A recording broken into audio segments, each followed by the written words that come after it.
मुझको राणा जी माफ करना, गलती मारे से हो गई। मुझको राणा जी माफ करना, गलती मारे से हो गई। गुपचुप गुपचुप गुपचुप गुपचुप गुपचुप गुपचुप गुपचुप गुपचुप छत पे सोया था बहनोई, छत पे सोया था बहनोई, मैं तन्ने समझ के सो गई। मुझको राणा जी माफ करना, गलती मारे से हो गई। मुझको राणा जी माफ करना, गलती मारे से हो गई।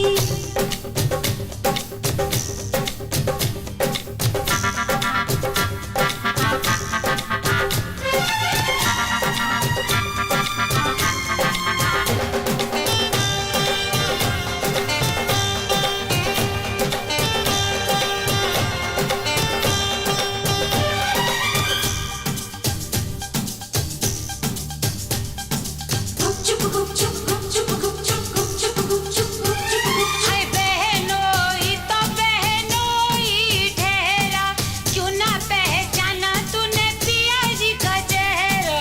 गुपचुप गुपचुप गुपचुप गुपचुप गुपचुप गुपचुप गुपचुप गुपचुप बहनोई ने ओढ़ रखी थी चादर, रखी थी चादर, रखी थी चादर। मैं समझी के पिया का है बिस्तर, पिया का है बिस्तर, पिया का है बिस्तर।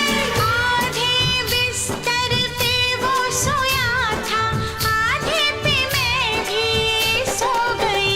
ये मुझको राणा जी माफ करना, गलती मारे से हो गई।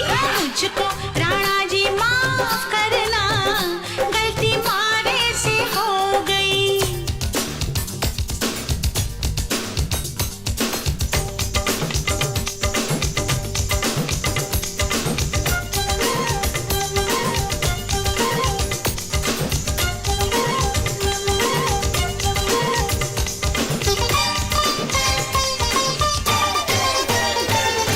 गुपचुप गुपचुप गुपचुप गुपचुप गुपचुप गुपचुप गुपचुप गुपचुप अरे दीपक अटारी पे जलता तो होगा।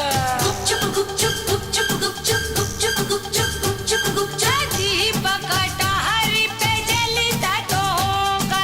छिटकी तो होगी छत पे चंदनिया, अपनों पर आयो नजर ना आयो, भूल कैसे हो गई तुझसे दुल्हनिया रे।